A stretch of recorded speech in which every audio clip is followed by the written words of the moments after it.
அண்மை செய்தி வெளியாக இருக்கிறது. மதுரை கப்பலூர் சுங்கச்சாவடியில் உள்ளூர் வாகனங்களுக்கு 50% கட்டணம் வசூலிப்பதை நிறுத்தக் கோரி போராட்டம் நடைபெற்று கொண்டிருப்பதை நாம் தற்பொழுது அண்மை செய்திகளாக பார்த்து கொண்டிருக்கிறோம்.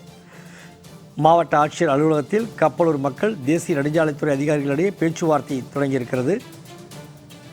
கப்பலூர் சுங்கச்சாவடி விவகாரம் தொடர்பாக முத்தரப்பு பேச்சுவார்த்தை தொடங்கியிருக்கிறது. பேச்சுவார்த்தை தோல்வியில் முடிந்ததால் போராட்டத்தை தொடர கப்பலூர் பகுதி மக்கள் முடிவெடுத்திருக்கிறார்கள். இது தொடர்பான கூடுதல் விவரங்களை தெரிவிக்கிறார் நமது செய்தியாளர் சல்மான். கப்பலூர் சுங்கச்சாவடி விவகாரம் குறித்த கூடுதல் விவரங்களை சொல்லுங்க.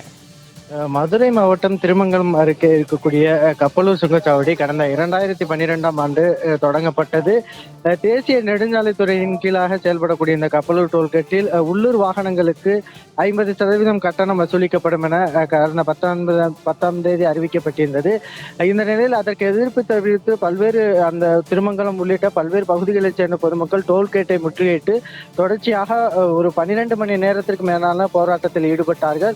இந்த நிலையில் முழுவதுமாக டோல்கேட் முடக்கப்பட்டு அந்த நிலையில் கடும் போக்குவரத்து நெரிசல் கூட ஏற்பட்டது. இதனை அடுத்தாக அப்போதைய வருவாய்த்துறை அதிகாரிகளும் அதே போன்ற தேசிய நெடுஞ்சாலைத்துறை அதிகாரிகளும் பேச்சுவார்த்தை நடத்திய நிலையில் திங்கட்கிழமை அன்று முத்தரப்பு பேச்சுவார்த்தை நடைபெறும் என அறிவிக்கப்பட்டிருந்தது. இந்த நிலையில் தான் தற்பொழுது மதுரை மாவட்ட ஆட்சியர் அலுவலகத்தில் மாவட்ட ஆட்சியர் தலைமையில் அமைச்சர், அதே போன்று அந்த போராட்டத்தில் ஈடுபடக்கூடிய பொதுமக்கள், அதே போன்று தேசிய நெடுஞ்சாலைத்துறையுடைய திட்ட இயக்குனர் உள்ளிட்டோர் தலைமையிலான முத்தரப்பு பேச்சுவார்த்தையானது தொடங்கி நடைபெற்று வருகிறது. ஏற்கனவே கடந்த ஆண்டு நடைபெற்ற பேச்சுவார்த்தையின் பொழுது உள்ளூர் வாகனங்களுக்கு கட்டணமின்றி அனுமதிக்கப்படும் என ஏற்கனவே வாக்குறுதி அளித்த நிலையில்தான் திடீரென கட்டண அறிவிப்பானது அறிவிக்கப்பட்டது. இந்த நிலையில் மீண்டும் முத்தரப்பு பேச்சுவார்த்தை நடத்தப்பட்டிருக்கிறது. ஆனால் ஏற்கனவே தேசிய நெடுஞ்சாலைத்துறை அதிகாரிகள் பேச்சுவார்த்தையின் பொழுது தங்களால் இந்த டோல்கேட் விவகாரத்தில் எந்த நடவடிக்கை மேற்கொள்ள முடியாது என தெரிவிக்கப்பட்டிருந்தது. அமைச்சர் மூர்த்தி முன்பாகவே இது போன்ற ஒரு பதிலை அளித்திருந்தார்கள்.